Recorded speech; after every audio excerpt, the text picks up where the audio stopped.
Welcome to another episode of The Brand Called You, a podcast and podcast show that brings you leadership lessons, knowledge, experience, and wisdom from thousands of successful individuals from around the world. I'm your host, Ashutosh Garg, and today I am delighted to welcome a respected professional and an accomplished author from Washington, D.C., USA, Mr. Adam Schindler. Adam, welcome to the show. Hello, thank you for having me. Adam is the Chief Digital Officer of America First Policy Institute. He's an author, and all of you know I'm very partial to authors. He's an author of a book titled Timeless Wisdom, a book that explores classical virtues and distills ancient philosophers' wisdom into relevant examples. So, Adam, today we're going to talk about your book primarily. But before we come to your book, tell me a little bit about your own journey. Well, I mean, my journey is very circuitous. I was raised in a small little town in Colorado, Mhm. small group of people, loved outside, but I was so driven to know the why underneath the what of the world.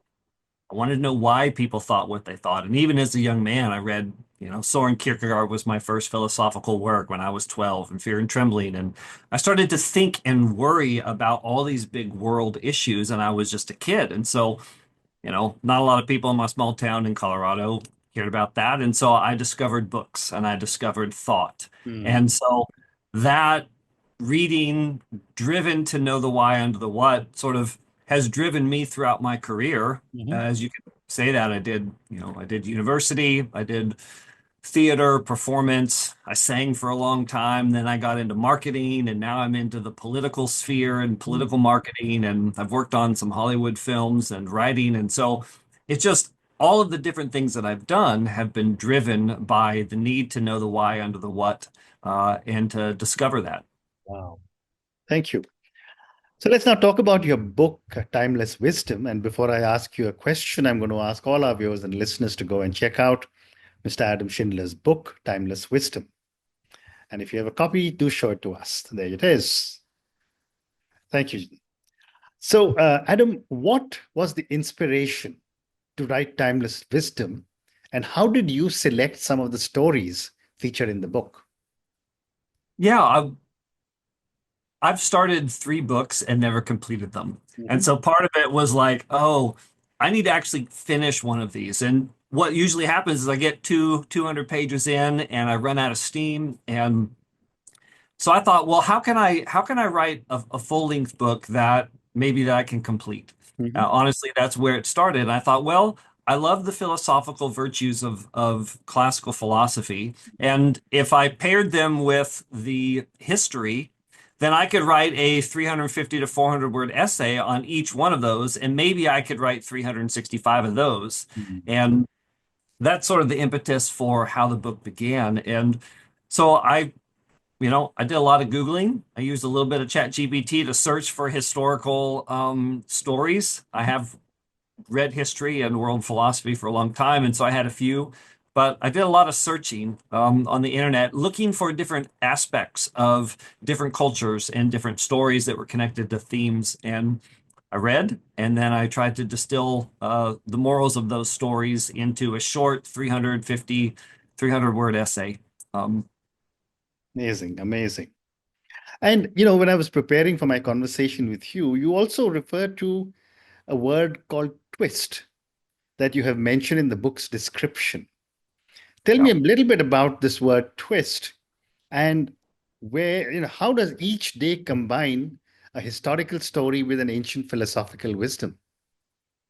Right. So that's a little bit of the twist because Mhm. if you read the preface, the introduction to the book is, a short essay on the classical virtues.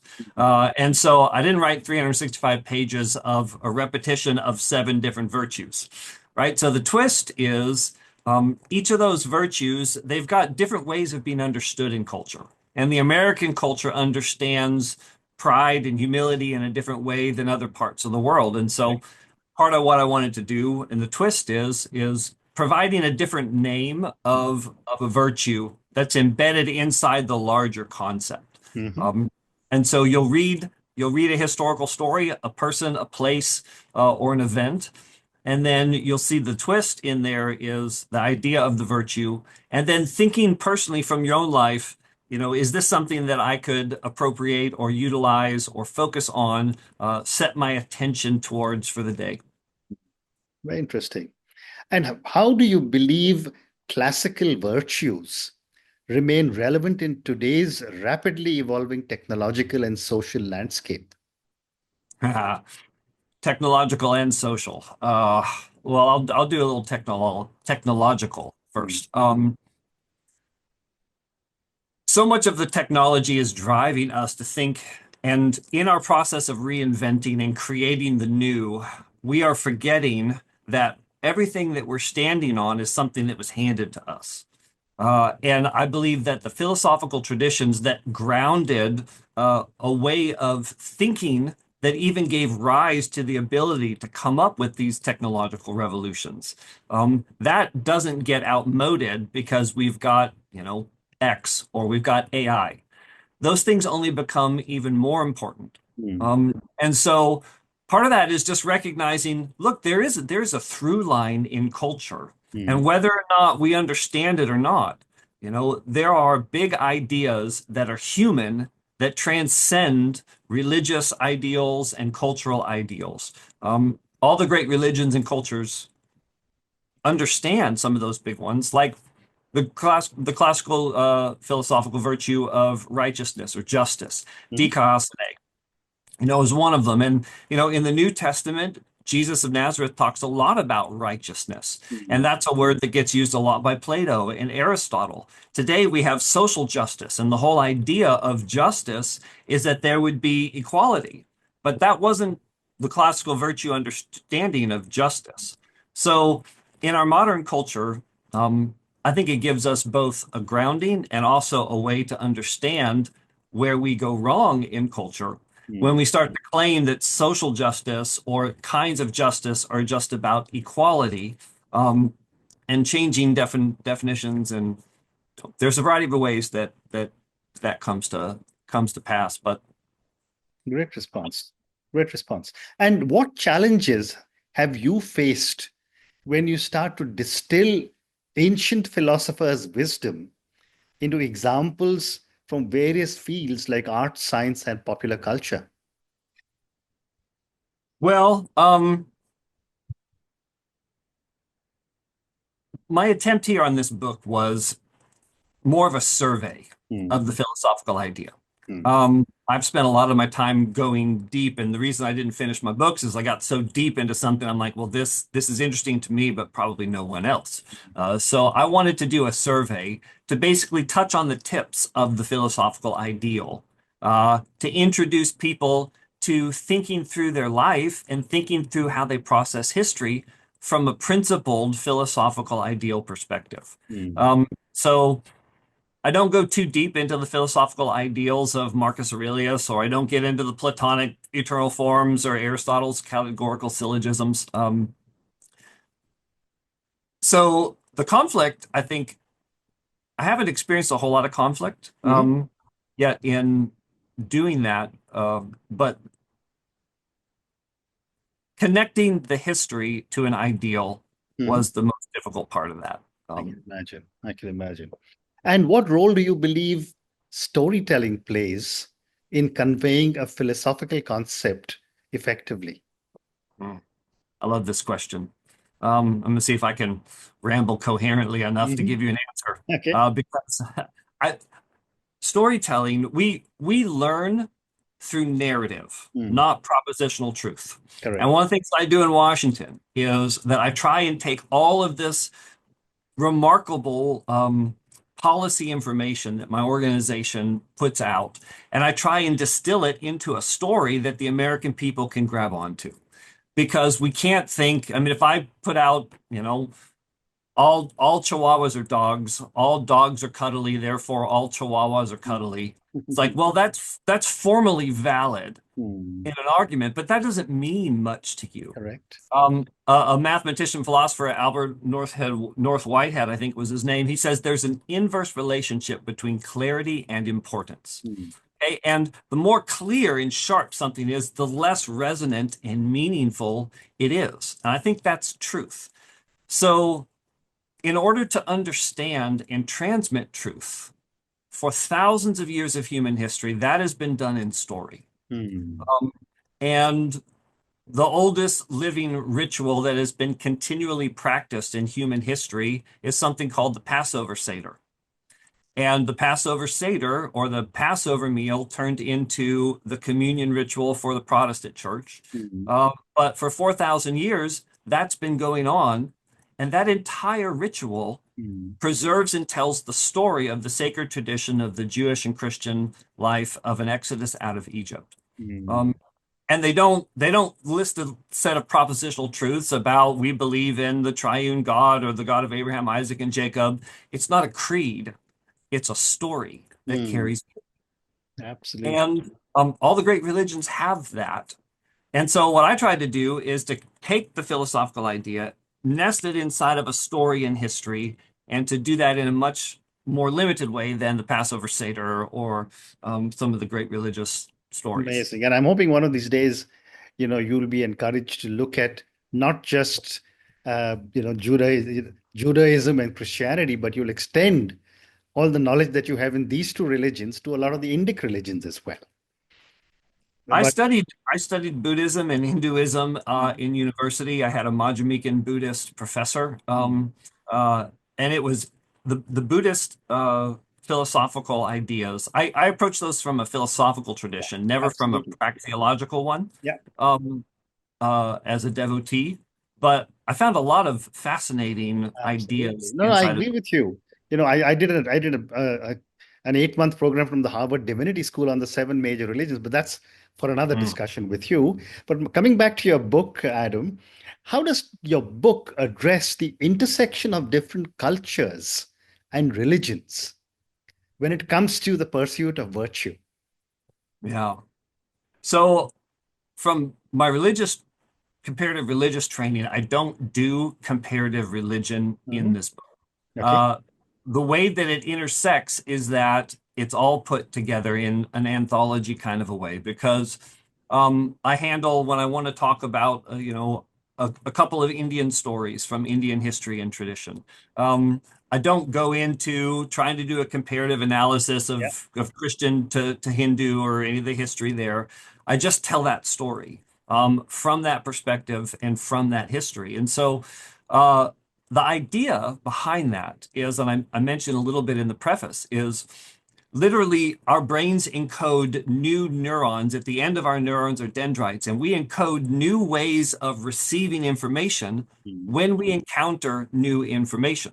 mm, And so we grow and we can become who we're not. Physically, literally, we yeah. grow into something we are not Mm. when we encounter new ideas. Oh, fascinating. So the idea here is that, for much of my audience, Mm. primarily was writing to a Western audience that's familiar with the Judeo-Christian Yeah. background. Yeah. Um, I wanted to include some insights from the Hindus, from the Buddhist tradition, insights from Islam, insights from, people that were atheists on the virtues Mm. to grow the mind as they're reading through. Maybe they read a story about Jesus of Nazareth, Mm. and then they read a story trying to get a virtue from a secular thinker that maybe they didn't like or Mm. have heard bad things of, like Yeah. Nietzsche. Yeah. Um, I'm not a proselyte for Nietzsche, but I do think that we need to be able to learn from anyone. Mm. And these stories and the focus on classical virtues, not religious identity, I'm hopeful that people will be able to grab on and enlarge their mind, enlarge their scope, their field of view, Mm. um, beyond their own cultural and religious traditions. Not to Okay. counteract or throw any of those out, but to invite you into something maybe a Mm. little bit more. Mm. Great response. The other thing that I wanted to explore with you, Adam, was that when anyone reads any book, which is the amount of research that you have put into your book, how does your book cater to readers with varying levels of familiarity with classical philosophy? Well, this book is for people that are new or have never really read or understood much of Mm, it. mm. So if you're looking for an interesting discussion on Marcus Aurelius and Stoicism, this is not your book. Okay. Okay. There's lots of those. So I primarily the goal was to write towards people that are interested in the idea, haven't Mm, spent time at university studying that, and wanted to know a little bit about it, and then to see in a practical way how those virtues have played out in the actions of seminal moments in history. mm. Very interesting. And how do you address the potential perception of classical virtues as outdated in modern society? Well, number one, you need most people probably don't know what they are. Mm, Um, and correct. then, so if you'll spend a few moments and read, I mean, the first opening, there's 6, 7 pages that describe them to you. And Mm, then all the rest of the entries are demonstrations of why living a principled or virtuous life is inescapable. mm, Unless you want to descend into your own personal hell and become someone that just creates chaos. mm, Living a principled, virtuous life is part of the human experience, mm. and that we should all want to aim up, set our sights on something larger Yeah. than ourselves or our own pursuit of wealth or whatever it is that you're saying is valuable to aim up towards an ideal that's much bigger than ourselves. Mm, And virtues give you a beginning point to mm, begin thinking about that. mm. Well said. One more question, regarding your book, and then I want to move on to another segment. Um, Adam, in what ways do you hope readers will apply the lessons from timeless wisdom in their daily lives? I believe that a problem that has no owner has no solution. Mm, So what does that mean? I don't have answers for people's daily life yeah. issues, right? Because I'm not the owner of that problem. Mm, Uh, my hope would mm, be that people, when they read a story and see an experience in history of someone that they've maybe heard about, like Helen Keller or Mother Teresa, or mm, you know, a variety of people, that they could see that and that they could start to think, well, maybe my life isn't that different.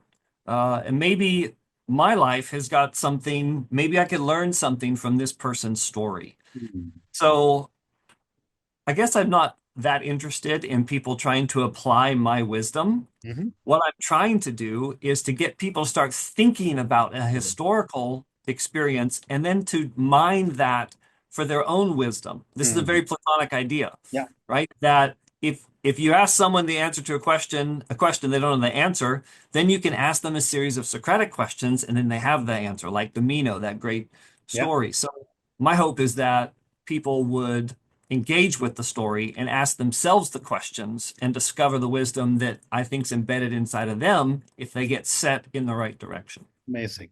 Thank you. Adam, I'm now going to move to another segment of our conversation. You're also a biblical scholar for Netflix for their film Mary. And for a lot of my viewers and listeners, who I'm sure are all watchers of Netflix, how did you get involved as a biblical scholar? Well, you know, one small little point of clarification for people that are not in the industry. I Mhm. don't work for Netflix. I've Yeah, never worked for Netflix, right? absolutely. So this movie was independently filmed, produced. We shot it. We wrote the script. It was shot in Ouazzazate, North Africa, went down for principal photography, and then it was sold to Netflix, Mhm. right? So I'm not speaking on behalf of Netflix Yeah, or, in any that way. yeah. That's my disclaimer, Hmm. in case Netflix watches this. Hmm. Um, I got involved in that project 3 years ago. Mhm. And a friend in my city that I live in, we've got the largest purpose-built film production facilities in North America. It's a place Mhm. called Trillith. It's built by Dan Cathy, Mhm. owns Chick-fil-A. And so there's a lot of screenwriters and Hollywood type folk in my city. And I made friends with one of them, and she started asking me these historical questions about a script that she was working on.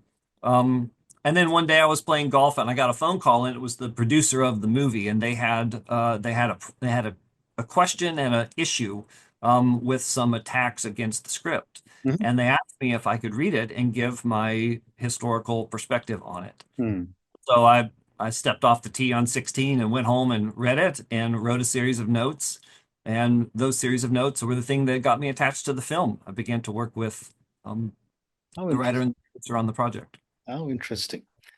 And Adam, what specific aspects of first century Jewish and Christian history did you focus on to ensure the film's historical accuracy?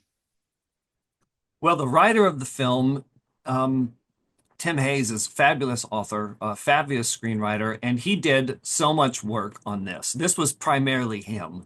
I joined the team on like version 45, and we Mhm. went to like the high 50s for shooting. But Tim did an amazing job looking through the Catholic tradition, the Protestant tradition, used Josephus quite a bit as a secondary historical aspect. Mhm. Um, and as I was helping shepherd the final stage of that, really what I was trying to do was to help them make sure we didn't get anything wrong. Hmm. Because in a film like this, you're not going to be able to successfully navigate every piece of cultural understanding Hmm. between, Mary shows up in Islam, Judaism, and Christianity as a sacred tradition. And so there's no way that you can successfully have a story that culturally touches every specific belief. Hmm. Um, so my goal was we need to this is where the comparative religious training helped me. We Mhm. need to go back to the primary sources. Mhm. And we can't violate the primary sources of any scriptural. Hmm. But culturally, so that's really where my focus was Yes. in the screenwriting. Amazing. I have time for one more question for you, and I think you've answered part of it already. But what were some challenges you faced in balancing artistic expression with historical and theological authenticity? You know, well, when you work on a script, the screenwriters, I don't want to say we because I'm not a screenwriter. Yeah. But the screenwriters are the beginning of the process. And in a film process, you write a scaffolding and you don't give too much direction in your language. Like when you're writing a novel, I'm working on a novel right now, you're the director, you're the lighting director, you're the acting coach, you're the screenwriter, you're the producer, you're everything. Hmm. In a screenwriter, you just write the scaffolding, the idea, so Yeah. that the director and the producer can take that and Correct. turn that into the beautiful cinematic thing that you'll see if you watch Mary. Our director, Hmm. DJ Caruso, fabulous, beautiful direction. Now, when it comes to actually making the movie, Hmm. the writing team doesn't participate. Hmm. So, Really? Hmm. um, there's always conflict in any film Hmm. on what's written and the direction and the vision of the director. And so one specific instance in the film, and I think it turned out very beautifully, DJ wanted to have everything in Bethlehem blue. Hmm. As you go into Morocco and Ouarzazate and Casablanca, and there's this beautiful blue hue on some of the buildings, and he wanted everything blue. And that was going to set the stage for Hmm. that final scene in the Hmm. film. And I thought, well, theologically, what the heck? The blue? What does blue have to do with the Bible? And it's Hmm. not part of, but that wasn't a Yeah. theological conflict. That Yeah. was an artistic Hmm. direction. And so I went, number one, I have no say in this. Number two, that's not a conflict. That's an Correct. artistic expression. Correct. Um, and that's the job of the director to Hmm. create those pieces. So it wasn't my job to give Absolutely. feedback on that. Yeah. You know Yeah. your place. Absolutely. Well said. And on that note, Adam, I just want to say thank you so much for speaking to me about your own journey. I think we covered a lot of ground about your book, Timeless Wisdom. We spoke about twist, which is so, so fascinating. And yet, when you explained it, it's so simple when you understand the concept of how the two aspects come together and there is a twist in it. Thank you for talking about the ancient philosophers' wisdom, We also spoke about storytelling and its importance. We spoke about your book and how you are able to bring philosophy and comparative religion together. And finally, we also spoke about the film Mary and the incredible role you played in helping the scriptwriters to be able to get their historical facts right. Thank you for speaking to me, and good luck to you. Thank you. It was a pleasure. Thank you for listening to the Brand Called You videocast and podcast, a platform that brings you knowledge, experience, and wisdom of hundreds of successful individuals from around the world. Do visit our website www.tbcy.in to watch and listen to the stories of many more individuals. You can also follow us on YouTube, Facebook, Instagram, and Twitter. Just search for the Brand Called You.